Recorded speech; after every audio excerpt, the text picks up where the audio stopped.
for the love, I did it for the people, I did it for us. Back on this rap-ish, I ain't even broke a sweat, homie, this practice. Pondering my next move, staring at my track list, hope I ain't miss my window.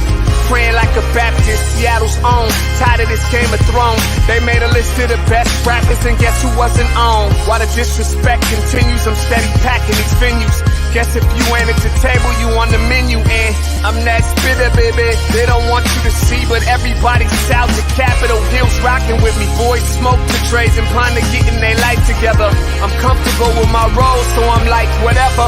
I ain't got a job, but I work hard. And you don't work hard, but you got a job. The irony is I'm judged while you feel the applause. I'm slept on, that's why I had to set this alarm. My dudes is armed, I'm armed with this arm charm. Body banging like she got that cream from Barry Bonds. Yeah. I did it for the city, I did it for the love, I did it for the people, I did it for us. That trade season is here, a real hitter with a mic, I'm everything that they fear. With that hood ain't the same, I was all on their ass, I'm level-headed. So yo, my dudes love when I spaz, and I'm so over Seattle's passive-aggressive attitude. They don't call you back, what they really saying is F you. While I'm from the same place, I move at a different pace. I prefer if you just said it to my face, damn, I did it. I did it for the city, I did it for the love, I did it for the people, I did it for us. Average dudes with they average spit, writing average rhymes, knocking average chicks. The closer I get, I can feel the people starting to shift. I'm loyal to a fault, and everybody can't come with. Rap's a rich man's game, I'm only playing with change. They bang models and singers, I'm knocking my old flame, I'm different. The crowd, I move with the chosen few. Black thoughts, I could be the front man for the roots.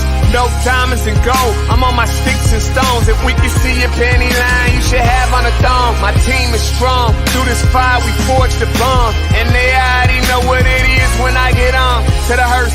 Party like it's December 31st. When I'm on my deathbed, I probably cracking my nurse. You ain't got the bars to compete. I'm a verbal athlete, deflating these boys so they say that I cheat. Damn, I did it. I did it for the city, I did it for the love, I did it for the people, I did it for us.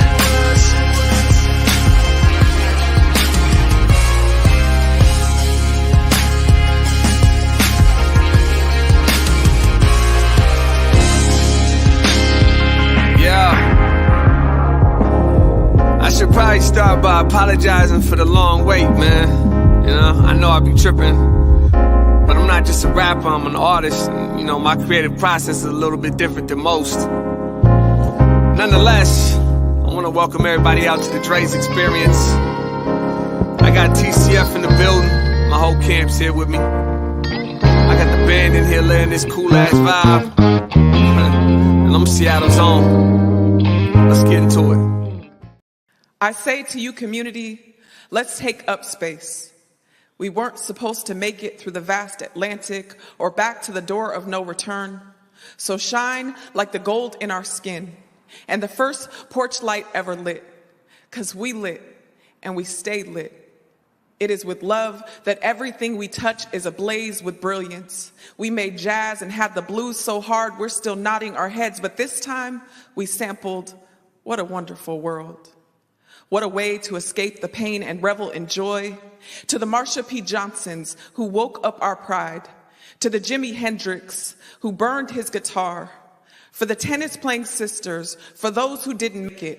And I promise not to fake it. We still want our 40 acres, a mule, and reparations. To the barbers and stylists who still carry on tradition. For the laughter through the tough times, the dead and the living that we hold sacred.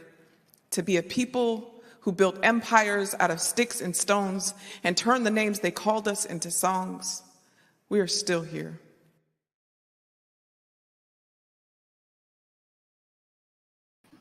Welcome, everybody. Happy Monday to you. So glad to be back right here in the Black Media Matter studio. Want to welcome you all to the Morning Update Show. I am your co-host, Trey Holiday.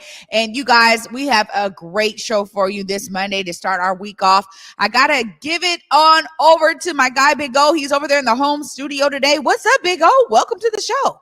Man, Trey Holiday, happy Monday to you. And yeah, today was actually my day off. You know what I'm saying? Yeah. it's Valentine's Day. I'm trying to be one for the lovers. You know what I'm saying? But real important show. Listen, you already know. Real important show today, though, man. It was worthwhile. And actually, my good friend Larry over at Anchor Group was like, man, this is real important today that we bring a unified voice in Black media about what they're trying to put out and get out to the community. And we're joined today by DeeSha Connor from Department of Health, Washington State. Man, some real alarming numbers that are out around vaccination and Black people who've been vaccinated, and also Black people who've been hospitalized and deaths. So we're going to be talking to her and talk about a campaign they're launching. But of course, it's also the second Monday of the month. And man, this fits well with love and Valentine's Day because Sean Goode is in the building. He's got a lot of good news from community. And I got a feeling, especially because it's Valentine's Day, we're going to hear a soliloquy. Is that how you say it? A soliloquy about his wife, Kimberly, right? Soliloquy. You are right, my friend. Definitely an ode to love. I'm sure. It ode to love. That's what's up. So yeah, and also welcome back. I miss you. So now you was out of the studio all last week, and I was there. Now you in the studio, and I'm chilling. I know. We'll catch up, I'm sure, at some point this week. I missed you too, my friend. So glad to be back. Always, anytime I'm away, I'm like, what's going on? What they doing? Let me tune in. Let me tap in. But so glad, man. It was amazing shows all last week. Kudos to you and all your hard efforts always, Yeah, them glasses is popping, by the way, too. I Hey, know. Come on. Put it in the comments, everybody. We're matching with our no excuses. We didn't even plan that. That was perfect. We even planned, but it's Black History Month. We should probably wear no excuses every day this month. Right. Not be like, come on, man, cut the crap. No excuses. All right. Here we go. You ready? Ready. I'm ready to. Okay. All right, everybody. Welcome to the Morning Update Show. I want to remind you that right now is a perfect time for you to tag and share the stream. Go ahead and tag and share the stream with people you feel would appreciate. Hey, I can't be big too. What's going on, Mr. Director? Tag and share the stream with people you feel would appreciate culturally relevant news and information emanating from right here in the Emerald City. Want to give a big shout out to our partners, the South Seattle Emerald, and also KBCS 91.3 over at Bellevue College. Want to remind everybody that you can listen to the Morning Update Show anywhere that you listen to your favorite podcast. Director Salman, he might have SoundCloud over there, but he'll put it in the links, but you can catch us on SoundCloud. You can catch us on Google. You can catch us on iTunes. Anywhere that you listen to your favorite podcast, all you have to do is search Converge Media Network. We got a link going in the comments right now from Public Health King County. Man, if you need to get vaccinated, we're going to be talking about that today. If you need a booster shot, if you need testing locations, or if you got a lot of hesitancy and you need a little space and grace and information, you can click that link right there and they can get you some more information. This link very well might be changing tomorrow. We're going to talk to DeeSha. I think that what DOH has done is they've created some stuff that is maybe a bit more culturally relevant to our specific community. So we'll be following up on that. Also, Trey, for the home test, and I just saw some home tests get delivered here, man. And I don't know. It says antigen test, but I don't know if that means like antigen, you could have had it before, or if you've got COVID now. So I'm trying to figure it out. No, it definitely is for present detection of COVID. A lot of these tests are being done, not just here, but across the country and globally, where now people are using these kind of more rapid style testing. I'm starting to see it in certain institutions where they're like, hey, even if you're vaccinated and boosted, we need you to take a rapid test before you enter our building. So these are things that are happening, but they are definitely a detection for current COVID symptoms. But, hey, information keeps rolling out. We'll see. COVID be there. And that's one of the things that we're going to talk to DeeSha about is like one of the things in our community why people are hesitant is that the headline keeps changing. You know what I'm saying? So you're like, well, is it this? Is it that? It's ever evolving. This is a good one right here. We want to tell everybody it's one more day left. This is KEXP. What an outstanding opportunity for young people here. They're hiring interns, everybody, live, and they're hiring interns for booking, for radio production, audio production, social media. $22 an hour, 6-month term, 15 hours a week. Trey Holiday, I wish they had this kind of things like when we was scratching out there, $22 an hour. I'm telling you right now, I know that you always talk about, how you made your name in radio and stuff all over, man. You were telling me about some of the little fees that you were getting paid. Trust me, I think both of us would have really benefited from this type of internship, man. I always got to give a shout out to KEXP for it, because that's like almost a livable wage income, honestly. It's at 15 hours a week, but still $22 an hour is great for somebody who's just getting started and really trying to get their hands on experience. Let me tell you, man. I used to do the Black College Sports Report, and no regrets, by the way, and also hardroad.com, which was based here in Seattle. I do the Black College Sports Report. I drive from Elizabeth City, North Carolina, which is right there on the Atlantic Ocean, all the way down to Charlotte, and I'd cover a game between like maybe North Carolina A&T, Livingstone, or somebody like that, down in Charlotte, 4 or 5 hour drive just to be on air for 60 seconds and do a report and say, my name is Omari Salisbury in Charlotte, North Carolina. I got paid $25, dog. I used to sleep on the side of the road, like on the real. Like, we got paid nothing. So for $22 an hour to be in KEXP Studios is a fantastic opportunity. Yeah, it really is. I'm glad there's one more day left, man. Make sure you guys get this information out there to young people who are really looking for this kind of opportunity. It is an amazing way to get started in this business.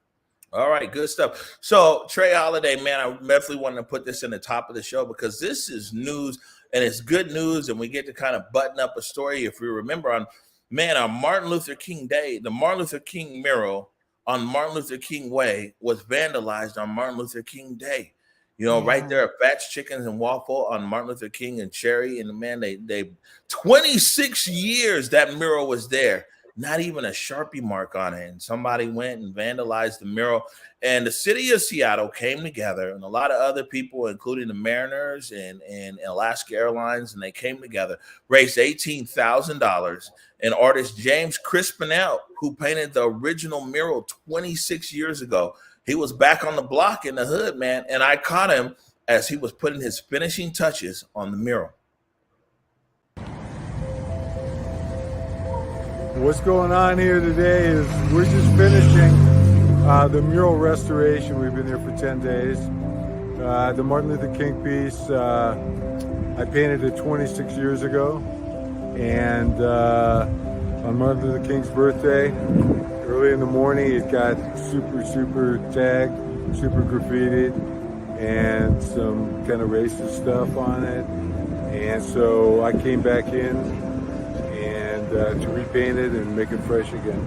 Bring it back to life, bring some love into it. It feels good because the community, the community involvement in this, there's been the support, the stories. It's integrated after 26 years. It's integrated into the community, and it's deep. It's a deep piece. So for me, it's an honor and a blessing to be out here doing this.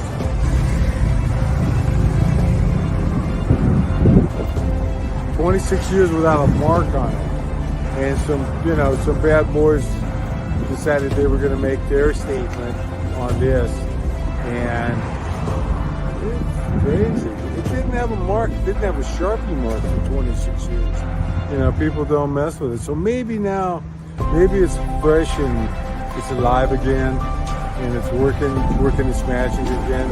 So maybe it'll stay free and do what it's supposed to do.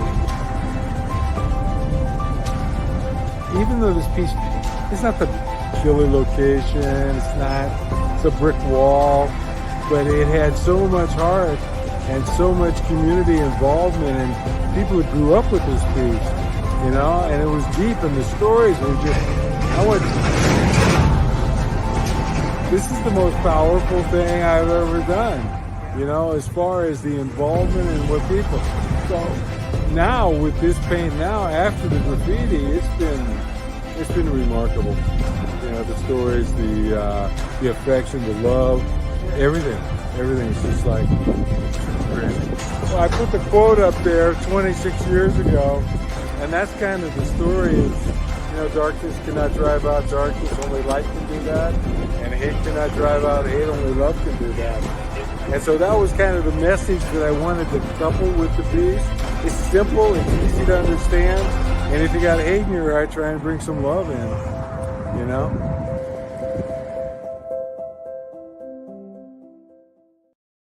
Wow.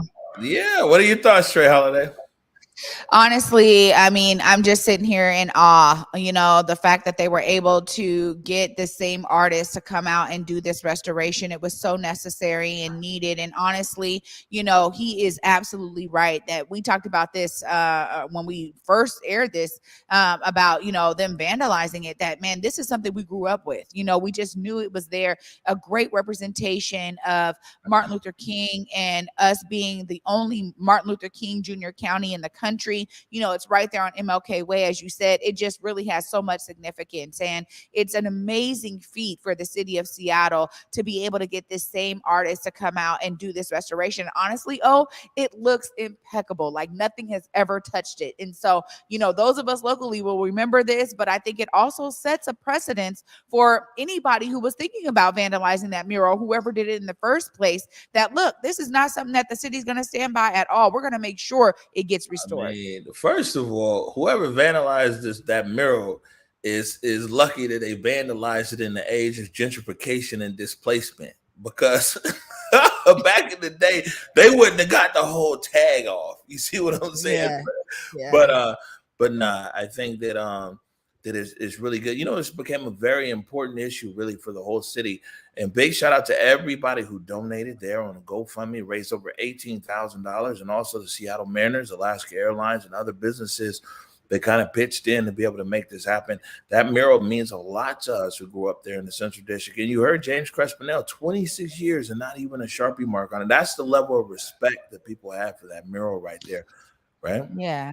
Absolutely. And also too, it really, make sure that people understand this is not just about, community who grew up in the Central District. And when you talk about Alaska Airlines and others that are really giving to this effort, I mean, that's really huge. Just letting folks know that this is important to the city as a whole. And I love the fact that this restoration was able to happen so soon after, the vandalization. Like, we're not going to let that slide, man. And we're not going to keep that up for a long time.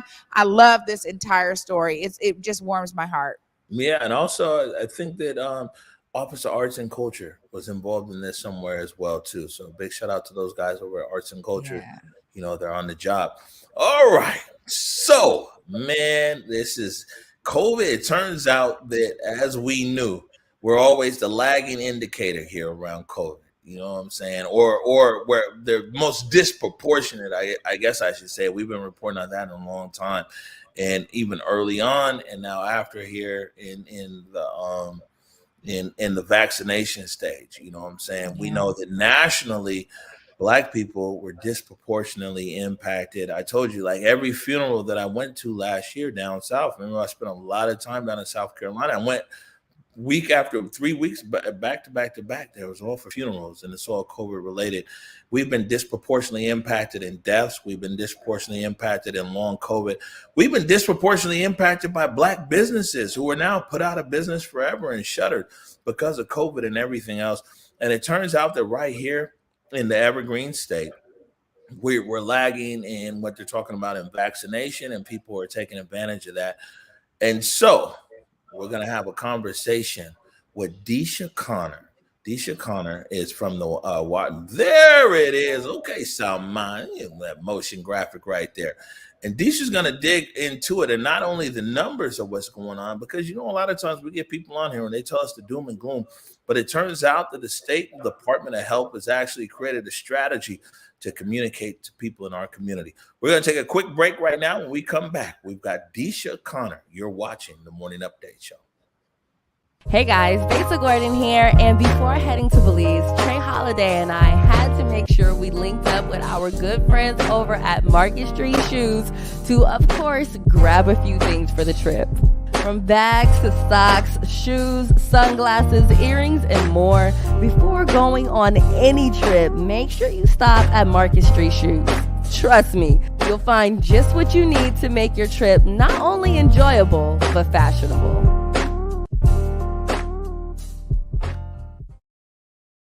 Hey guys, DeeSha Gordon here with some much needed information about what's happening in our communities when it comes to COVID-19 in 2022.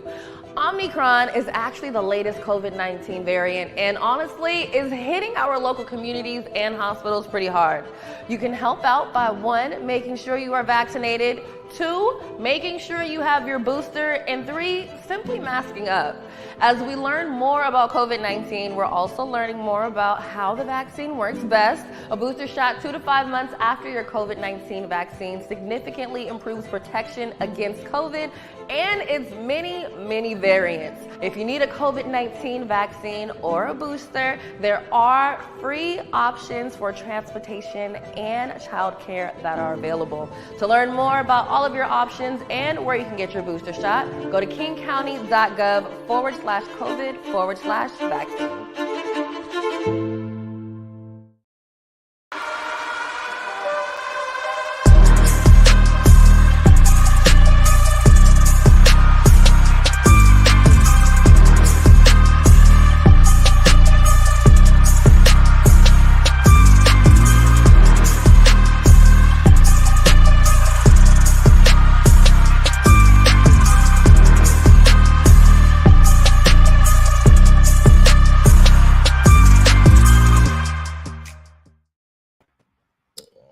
All right. You know, it's weird. I'm at a studio because you know it always usually comes up on you, but we're both here on the screen. I'm like, welcome back to the morning update show. Hey, here we are. Welcome back. I also want to remind everybody a great way to support independent Black media and make a statement. And we got some no excuses stuff that's over there as well. whereweconverge.com/shop. You know what I'm saying? We appreciate your support. Okay, let's get into it. It's a conversation right now about COVID, and we're talking about culturally relevant communications in our community. Mr. Director, please bring in DeeSha. Connor. Hey. Hello. Hi, DeeSha. Good morning. How are you guys? Doing good. Well. You know, we always want to get it right. So tell us, how do we actually say your first name? DeeSha. Look, and she hit it with the you know what I'm saying? You heard it right there. She said DeeSha. DeeSha. Okay, get it right. Hello. Yeah. All right, DeeSha. Welcome to the Morning Update Show. It's a pleasure to have you here. Thank you. I'm so glad to be here. Thank you. No, good stuff. So, you know, it's not often that the big dogs, you know, where we're sitting here in the city of Seattle, and Seattle and King County Public Health are tied together. So we have a lot of interaction here with the city and with the county, but it's not often the big dogs show up on the Morning Update show. So we like, you know, like I said, today was my day off. Larry Williams was like, hey, bro, the big dog is on the show. You need to be there. I said, yes, sir. Yes, sir. No problem. But man, why don't you tell us real quick about yourself and what you do for the state? Yes. So I'm DeeSha Connor. I'm a COVID-19 health educator with the Washington State Department of Health. And the team that I am on, we actually, we run the statewide social marketing campaigns. So today I'm just here to talk about a campaign that we have that actually launched today, the Here For Us campaign. So just to give you guys some more information about how we, you know, partner with the community and heard all the concerns, you know, geared towards the vaccine and COVID-19. And so we created this space to answer those questions and to provide, you know, truthful answers, because I know it's a lot of information out there. Right. It really is. Yeah, no, I mean, it really is. And that's one of the things we talk about oftentimes here on the Morning Update Show about the vaccine hesitancy. And as new information is coming out, how are you guys, you know, ensuring that that's a part of this campaign? Because I'm sure there's a bunch of questions that people really want answers to right now. Right. So speaking of, well, Mr. Larry, his group, Anchor Group, they, you know, they did research with the audience, lots of focus groups. We were very privileged that, you know, community members wanted to be involved. They provided, you know, their concerns, their reasons for being hesitant on the vaccine.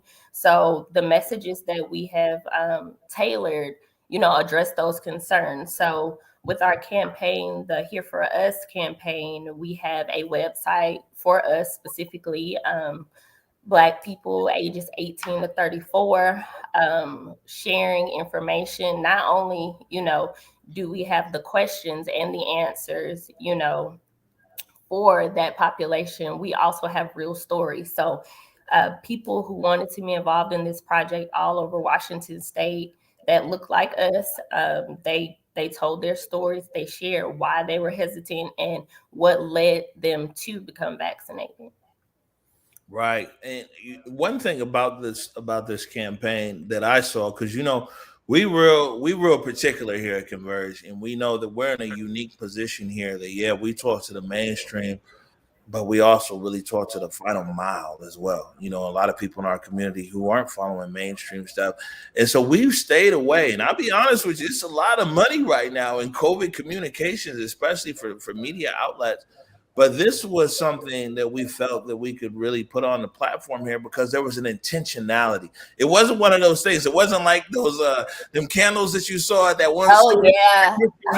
They put kente cloth around the candle, and it was like, oh, here's the Black History Month candle.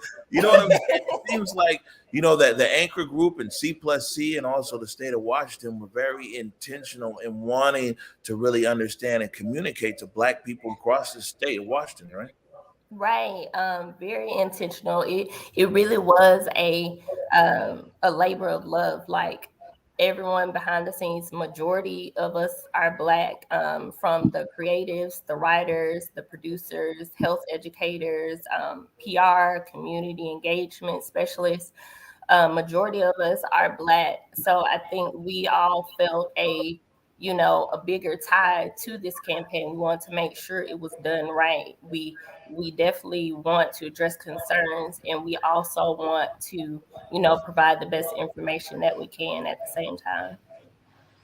Yeah, I think that's important. And we really do care about intentionality here on Converge. We talk about it in a wide variety of sectors. What are some of the things that you feel like you've learned through that community engagement process for you yourself too, that allows you to kind of lead in this effort at DOH? Well, some of the things that I learned, we're different. We have our set of beliefs, but deep down, we have the same wants. We want to be safe. We want our kids to be safe. We want our families to be safe. We want to be able to work. We want to, move past COVID. We're all at a point where we are, we're all tired. We're all tired at this point. So just trying to find a way to reach out to show that, people behind this campaign genuinely do care and want the best health outcomes for us. As it's been stated before, we are disproportionately affected by COVID-19 and as well as other health factors, other, underlying conditions. And, COVID-19 has just kind of, put all of that to the forefront, things that we already knew, things that, needed to be addressed with, us being a priority in the healthcare system. And it's no different. I just think that, it's a little bit more urgent right now. Yeah. One of the things too here is that what DeeSha was saying is that the ecosystem around this campaign was really intentional around Black people, and so with the creative and with the production companies and with the copy and everything else, which is really kind of refreshing too, by the way, because you know what I'm saying. I mean, like, we gotta be realistic, and I be having these conversations. I have a conversation with DOH and with C+C and with Anchor Group and a lot of other people, even with Public Health King County. I'm like, listen, we have to be able to communicate authentically to the final mile. It's really easy for us to be able to make things that communicate to a mainstream, but that's the people. Most of those people are the people who are getting vaccinated. We need to be able to roll up our sleeves and get to the next level. And I want to be able to share with our audience here some of the amazing creative that you guys worked on here. This is a 30-second spot. This is a gentleman out of Tacoma named Marquise. When the pandemic hit, it did affect me. As a barber, I had my own personal reasons why I didn't get vaccinated. At the time, I didn't check the actual source. I thought the vaccine was developed too fast, but I was talking to a doctor and he was telling me more about the vaccine and what it can do to protect us and our family. I wanted to get back to that once was, right? I do feel safe knowing that I am vaccinated. I just hope what I'm saying is reaching into people's heads to know that this is the best decision for all of us. What do you think of that? There it is right there. Well, no, there it is right there. I think when we talk about authenticity of voices and when we talk about intentionality, it is important to center the voices of those who have been hesitant. I mean, when we're sitting here, you're absolutely right about that final mile. There's a lot of people who already are vaccinated. They are getting their boosters. They understand it. But there's a layer of community that is still just like, man, I don't care what nobody says. I'm not trusting the government, right? And I'm sure, DeeSha, through you guys' connection to community and you guys' research, you guys have found that that's still a strong sentiment out here. And so I want to ask a little bit of some of the goals of this campaign as we talk about really trying to educate people, but it also looks like you guys are also trying to meet people where they are. Is that right? Yes, exactly. I will say, even for myself personally, I was one of the people that are like, I doubt I get vaccinated. But, I'm vaccinated and boosted myself. Ultimately, I looked at my family and, being out here, it's just myself, my husband, and our kids. So, we're from the South, so family's far. So, if we were to get sick, we kind of be in trouble. So just thinking back on my process, and even with my parents, they have underlying conditions and they were both vaccinated before I was. And, going to visit them, and I certainly didn't want to put them at risk, or, going to the South where it was, COVID cases were, pretty high at that time. I also decided, I'm going to, make this step and become vaccinated. The point in meeting people where they're at, is very important. That's why with this campaign and, this website that we have, it's culturally for us. With the research, the focus groups that we've done, we've learned, what people's hesitancies are, the mistrust, which, we know that to be something that's true. It's something, we can't ignore. We can't say, oh, you have no reason to not trust the government or the health system. We know that to be true. But, we want to acknowledge those things, and we want to find a way to, provide the information people need to reconsider getting vaccinated, those that, are still on the fence about it. Right. What part of the South are you from, DeeSha? I'm from Alabama. Oh, okay. Right. What part of Alabama? I'm from Montgomery. Okay, hold up. You know what I'm saying? Hey, listen now. My fam band were right down there in Montgomery, Alabama, man. You know what I'm saying? My great grandmother, Alice Walton, rest in peace. She had just passed away last year down in Montgomery. And my niece is over there, 2 hoops and a holler over at Tuskegee University. You know what I'm saying? Come on, Montgomery in the bed. I'm over here listening. I'm just listening. And I said, ooh, she's from the South Side. Yep. She's from the South. Let me see what part of the South she's from.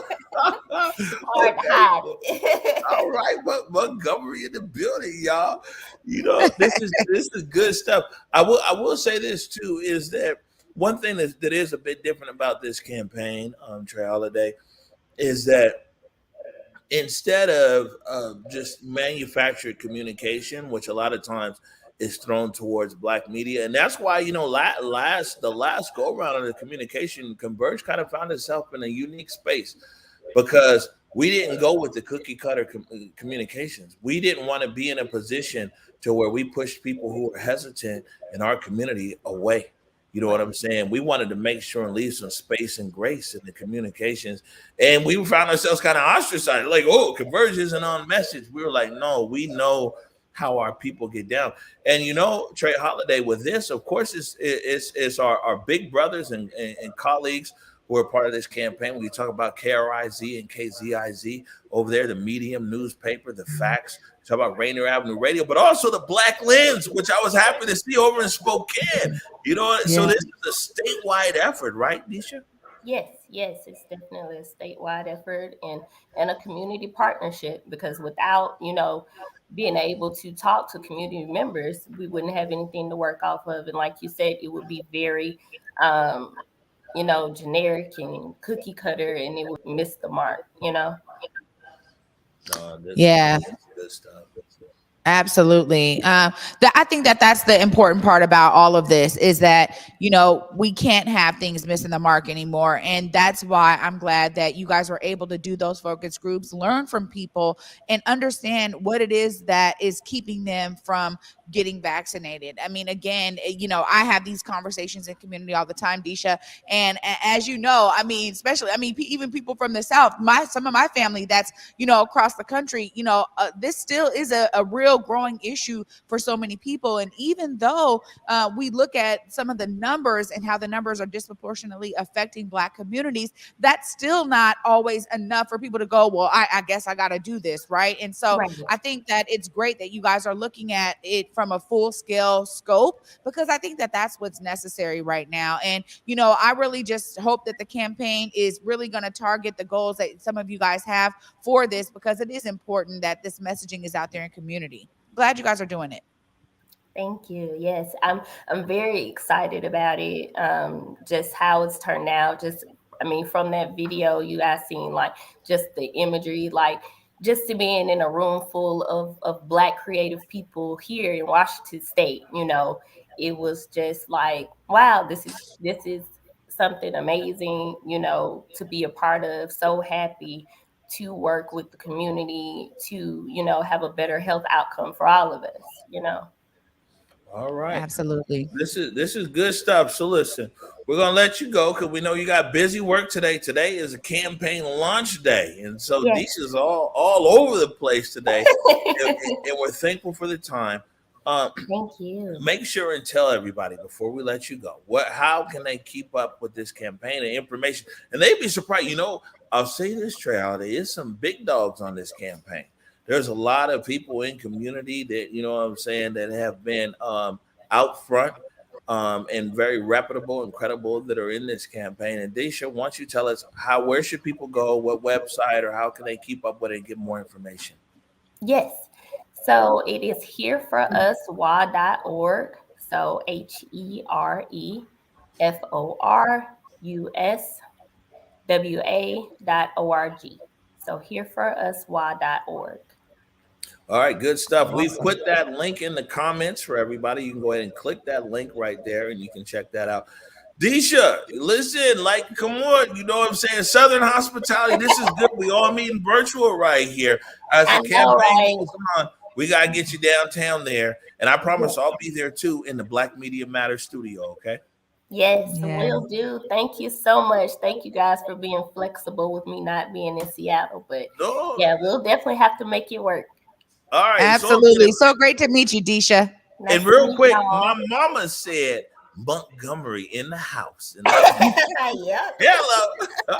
All right, DeeSha, talk to you soon. Talk to you soon. Bye. Stay healthy. Stay healthy is the key, my friend. It's great to see that there is a serious effort to also elevate not just Black voices, but the fact that their intentionality spread through who they were even working with. So I love that you pointed that out, Oh. Yeah, no, for sure. It's serious business over there, man. You know what I'm saying? And good, big shout out to DeeSha. And like I said, Trey, you know what I'm saying? They're really wanting to make an impact here on this campaign today. And you know how serious I take my few days off. So I was gonna say it. I'm like, man, if you tuning in on your day off, this is real big. This is important stuff. No, listen, it is, but and I'm getting ready to hop because I know Sean Goode's there in the studio. He's got a lot of good news. He was talking about kids reconnecting in schools and everything else. But I'm a steal a little thunder from your set because I'm getting ready to get out of here and I'm leaving to Sean. I have some breaking news, Trey Holiday. I'm giving a spoiler here to our audience. Breaking news! Sean Goode is madly in love with his wife, Kimberly. So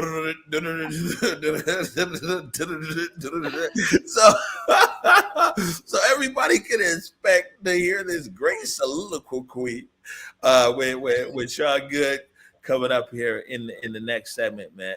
There it is. Ooh, and look at that. Fantastic motion graphic. Thank you so much. Trey, I'm gonna bid you a fond farewell right here. Have a great rest of the show. Tell Sean Goode I said hi, and I'll be back in the studio with you tomorrow. All right. Enjoy the rest of your day off, my friend. Thank you for hopping on with us today, and great to see you. Okay. That's your cue, Salman. All right, you guys, stay tuned after this short break. Up next is Sean Goode in the studio with me, Trey Holiday. See you after this break. Hey guys, Vaccination Gordon here, and before heading to Belize, Trey Holiday and I had to make sure we linked up with our good friends over at Market Street Shoes to, of course, grab a few things for the trip. From bags to socks, shoes, sunglasses, earrings, and more. Before going on any trip, make sure you stop at Market Street Shoes. Trust me, you'll find just what you need to make your trip not only enjoyable, but fashionable.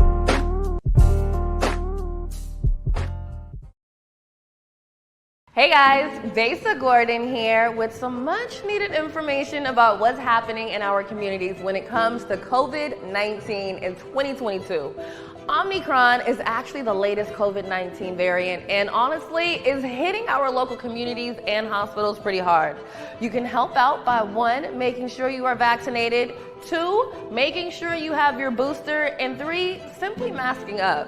As we learn more about COVID-19, we're also learning more about how the vaccine works best. A booster shot 2 to 5 months after your COVID-19 vaccine significantly improves protection against COVID and its many variants. If you need a COVID-19 vaccine or a booster, there are free options for transportation and childcare that are available. To learn more about all of your options and where you can get your booster shot, go to kingcounty.gov/COVID/vaccine.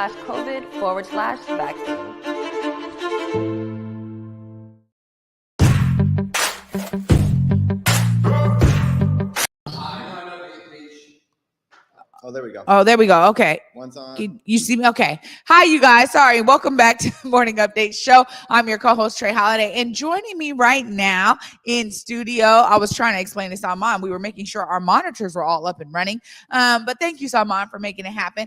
Is my brother from another mother bringing the good news, Sean Goode. Hey. Can I get a singing introduction Yeah, every time every like that? time. Every time.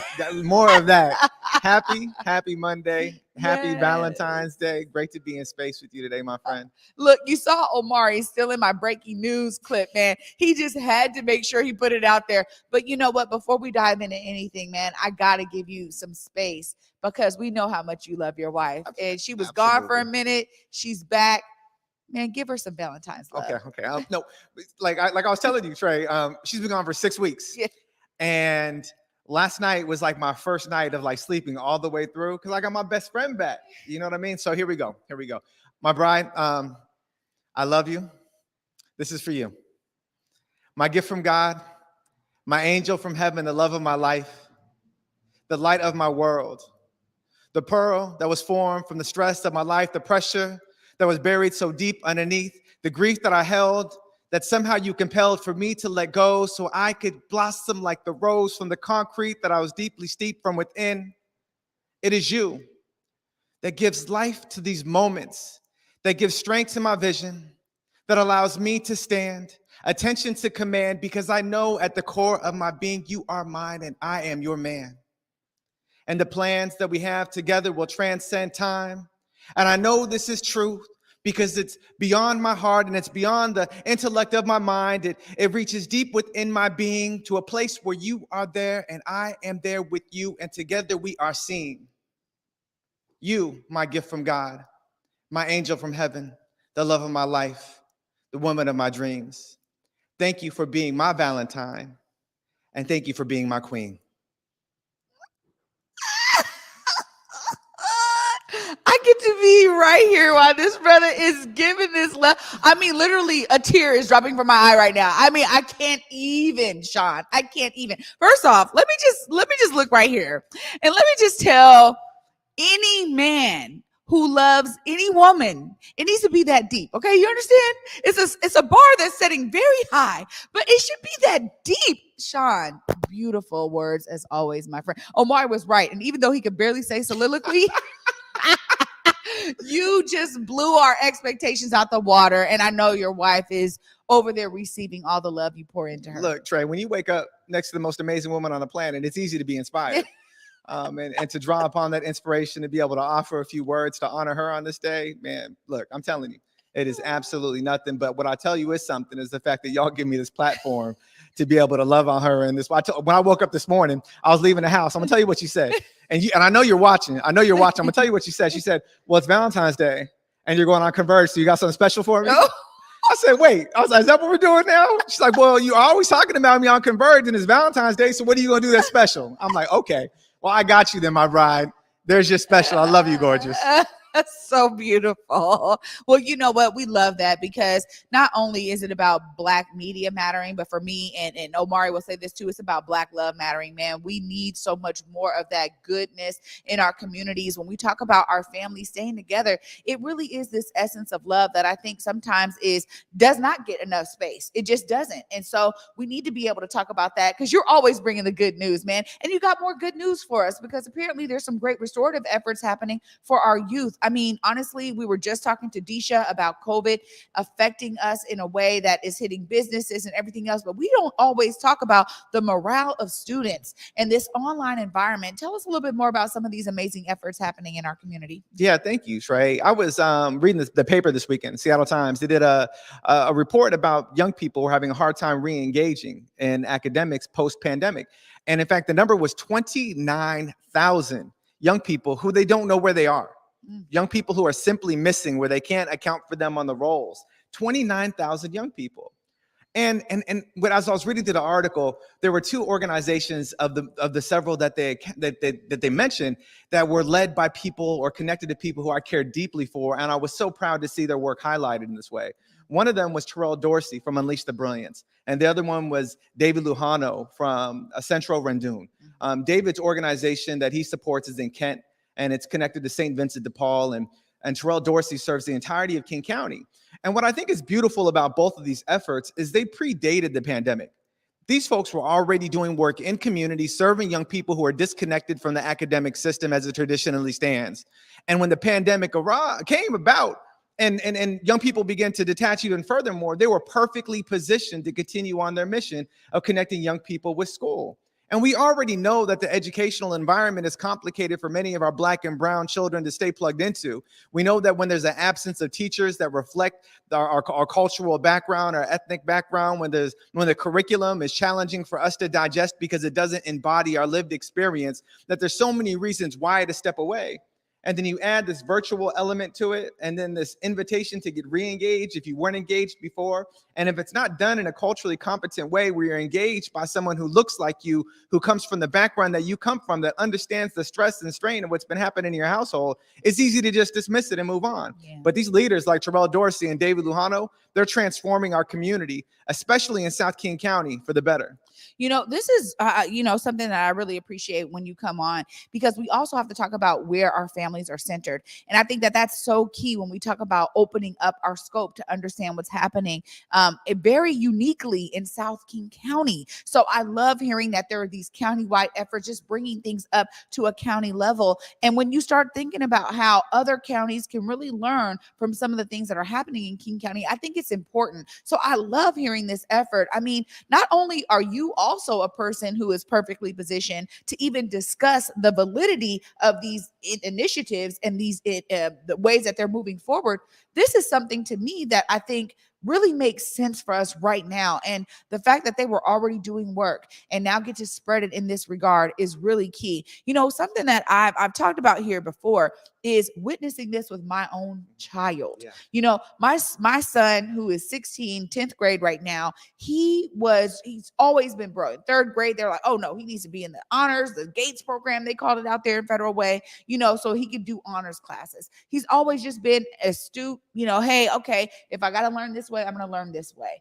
And he's been amazing in terms of his grades and everything else. But COVID, oh man, it was like his engagement. And he would just tell me, Mom, this just sucks. Like they were missing that social aspect. And we know that people are in schools right now, but that time that time of online really made people be disengaged. The fact that we have 29,000 students who we can't account for is huge, Sean. Yeah, and not only academically disengaged, but what it did to our mental health, not just us as an adults, but us as young people, you know? I mean, I think about the Surgeon General for our country declared youth mental health, that we were in the midst of a youth mental health crisis, right? So there are many barriers that are manifesting themselves that are preventing young people from engaging. But 29,000 is a huge number. And that is not a number that can be easily made up. Right. And there's so many different non-traditional pathways for young people to re-engage, whether it's GED or whether it's guided online courses. One of the things they mentioned in this particular article was the Washington Youth Academy, which is a good fit for some young people who are having a hard time engaging in traditional settings. There's different opportunities out there for young people to plug in ways that honor their style of learning. But man, with the way that it's set up, we have to get young people across that mark, because we know that the criminal legal system swallows up young people who have not graduated from high school or obtained their GED. And even if we can simply get young people across that stage, it dynamically shifts the likelihood that they'll end up being a victim of the criminal legal system. And in the work that I spend so much of my time vested in and where I pour out from my passion place, I see it all the time. When I was serving as a chaplain at juvenile detention, or even dealing with adults that are re-entering through the relationships we have with other partner organizations, we hear the same stories over and over and over again. It started in school. It started in school. My behavior was criminalized in school. If somebody would have just heard or listened to what it was I was going through when I was a teenager, things could have been dynamically different. Yeah, you know, this is something that I think as a parent, for me with two Black sons, right? I think about this all the time. And I love what you're talking about there, because it's so important to really be engaged, not just as a parent, but I think about people that are in administrative level jobs when it comes to our school systems. And so I have my oldest son who's in, you know, a public school, you know, traditional high school right now. But my youngest son, I'm like, no, he learns different. And when I tried to get him in, he was in pre-K and had a white teacher, and it was a lot of, you know, it was kind of still mixed in terms of the students, but the administration and who he saw as a leader, he could not identify with her. And I was getting call after call after call. And I'm like, my son is chill. Like, what do you mean? But for some odd reason, that environment did not pour into him in the way that he needed. So I'm so thankful that Miss Catrice Dennis with Teaching Love and Care doing something completely different. This is what I think a lot of our families need to understand. The access is there, or the resources are there, but they need access to them. I think you're absolutely right. Yeah, and that dynamic of having folks that look like you in the schools. I think about being back east with my wife when we're visiting her parents, and she'll explain to me that she went through all of her schooling and had only one principal that was white. Yeah. One principal that was white. I only had one teacher that was Black.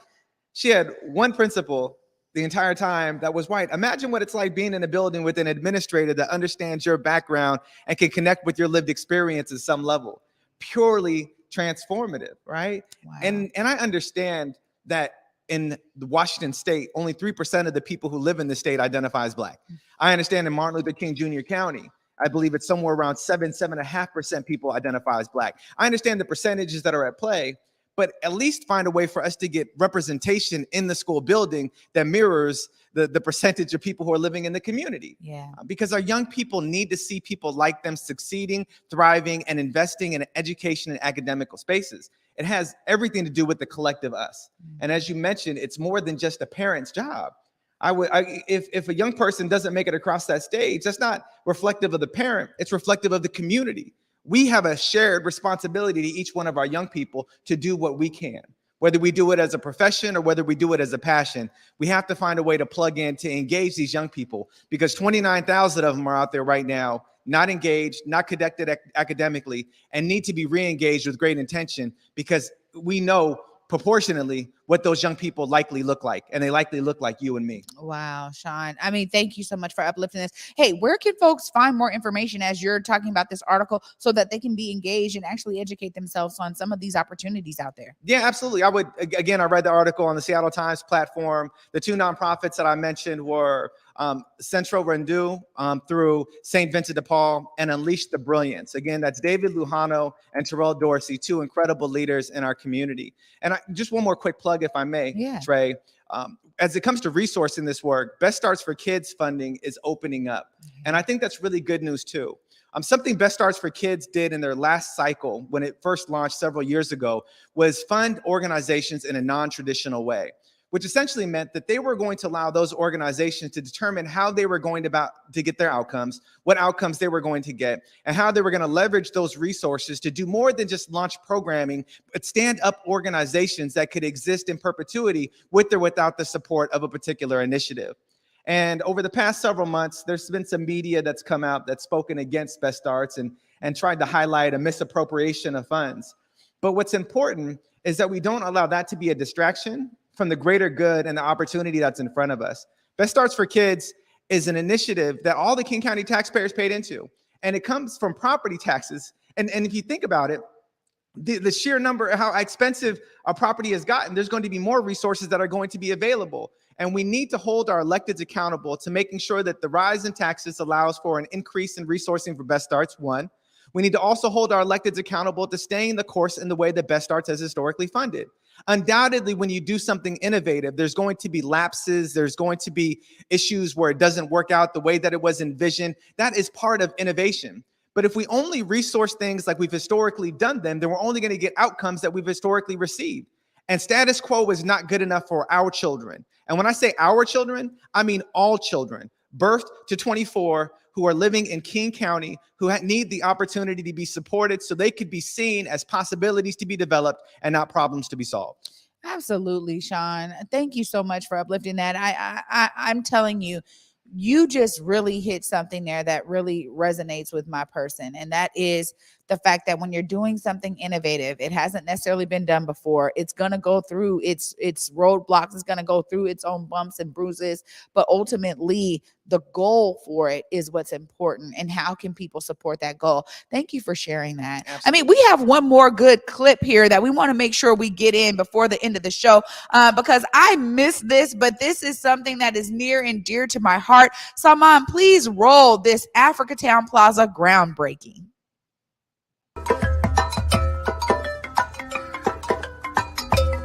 We're here for land ownership.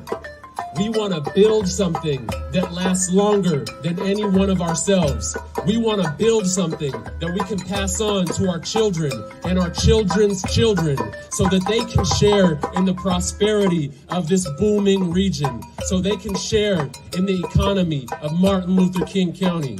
Because we all know that today is about more than the individuals and the families who are going to find an affordable home in this building. Today is about more than the artists who are going to be able to celebrate and enshrine Black culture in this space. Today is about more than the small businesses who are going to open on this block and generate Black wealth for generations. Today is about something bigger. Today is about a movement. Today is about a movement to create a new normal. Today is about community ownership. Today is about deepening our roots in the historic epicenter of Seattle's Black community. Ring with the harmonies of liberty. I think this moment just signifies what's possible. When we have a thought, we come together around that thought, and then we take that and rally and push it forward to make it real. I think that's what it represents, possibility, that a different future is possible. A lot of times it looks very bleak, but hopefully this is just, you know, a small light, a small candle. And if we keep lighting candles and then put our candles together, you know, we can create a different situation. If you do things without those who have sacrificed for you, then they will remind you of where you come from and whose you are. So if you find yourself challenged, you may want to think about those who fed you before you could feed yourself. We're breaking ground on Africatown Plaza. It's 140 years since, 1882 when William Gross bought the 12 acres from Henry Yesler and made this a Black community. So we're continuing all that legacy of making space for the Black community to be able to grow and thrive. It's been a long journey. This is just another step in the marathon, but we definitely want to pick up the pace. With community, we know that the abundance will be given to all. And that's what I think of with what is today. It's going to be something like nothing you've ever seen in this, in this area, right? It's not going to look like all of the Lego blocks that's been coming. It's 126 units, 7 stories over commercial and community space. The art, We have black artists from right here, genius, from across the country and across the world that are contributing to telling the story of our unique journey and making this a place where people can come back and connect. Money ain't right, money ain't tight. The cost of living is the need for money in this life. Humanity and darkness and humanity. Scared to doubt the word and doubt the work to believe.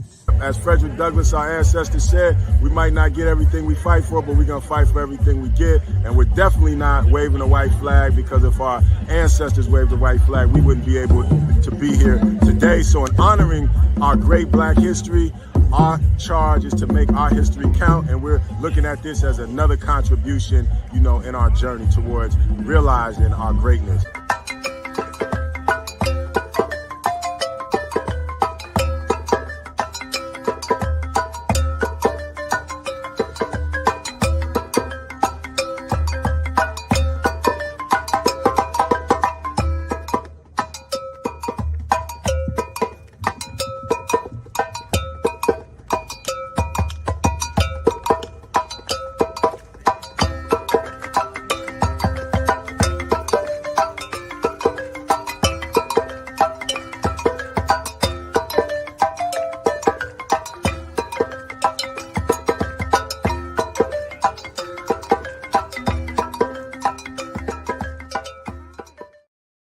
Oh my gosh, what an amazing effort. I know we're a little bit over time, but I gotta just talk to you real quick about this, Sean. This is exactly something that has taken so long to get to, but to understand the impact that this is going to have on our community is huge. Man, again, shout out to everybody who's involved with Africatown Community Land Trust, the groundbreaking, everybody. I know all my brothers over there. I got to give a personal shout out to KY King Garrett and to Momar Hermanstein. I know you're in the background, Momar, but your brilliance with real estate really helped to bring this effort along. Man, Sean, how does this feel for you to see something so impactful in our community take shape? Yeah, well, look, I'm South King County born and raised with no apology. Yeah. Right. All the cities I lived in growing up are 12 different cities, 12 different places I lived in 12 years of school. Right.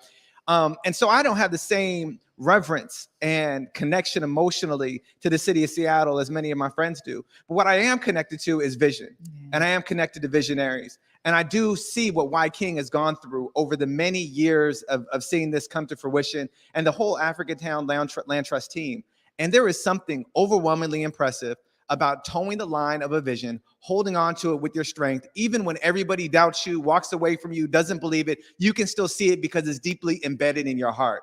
So kudos to Y King, kudos to Africatown Land Trust, and everybody that was a part of that effort, because what you're doing in the Central District of Seattle inspires me for what's possible in South King County. Because the more of us that move down there, the more space is necessary that reflects our values, our culture, and our experiences. And I hope that we can begin to mirror efforts like this as we move further south. Yeah, you know, this is exactly why Africatown, you know, it is something that is being honed in the Central District, but that will resonate throughout not just Washington State, but the nation. I mean, Africatown is being a leader. And while I was working there, I was so inspired by that vision to be like, you know, acting locally, but thinking globally. And the ideas of what that can really mean is so important and resonates so well with me. Again, you know what, Sean Goode, always a beauty to have you on, bringing the good news. Thank you for starting my week off back in the Black Media Matter studio to such an amazing, inspiring start. You know how much I love and appreciate you, and kudos to you for all the things that you're doing. Thank you so much for joining me today. Well, thank you for having me. I'm grateful to be in space with you as always, my friend.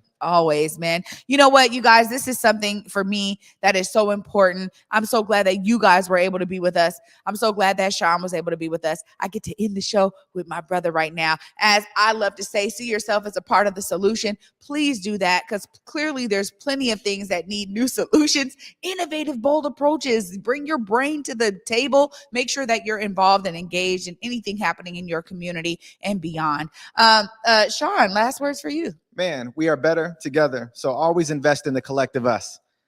There it is. There it is. And as our buddy Big O would say, want to remind you to go forward in your purpose, go forward in your humanity. And until tomorrow at 11 a.m., peace.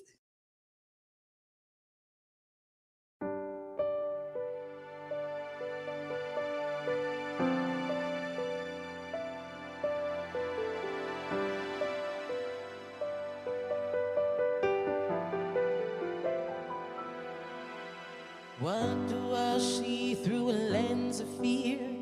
1,000 little steps to go. What do I fear after all these years? Lord knows I don't even know. I've been running on the edge of a sundial, sleeping in the shadow. I've been begging you to see me, then hiding beyond the unreachable. Looking out left on a right-hand turn, just trying to make a deal. A lazy shoes and love is a love that churn. That's the kind of food that heals. I've been searching for the end of an era, waiting to be ready. The world is bigger than a moment. Be steady, that's how you can feel it's real. But I feel naked in my new clothes, 'cause I got used to hiding the holes. This old world got new tricks and I'm in the thick of it. This I swear I'm already sick of it. At least I found the antidote. Oh.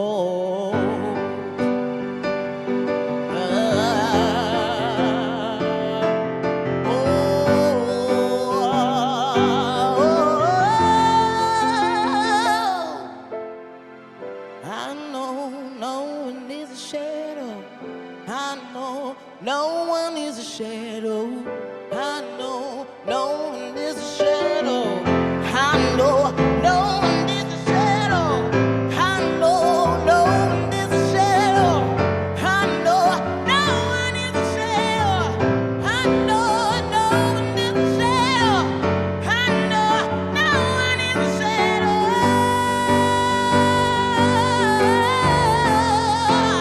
No one is a shadow.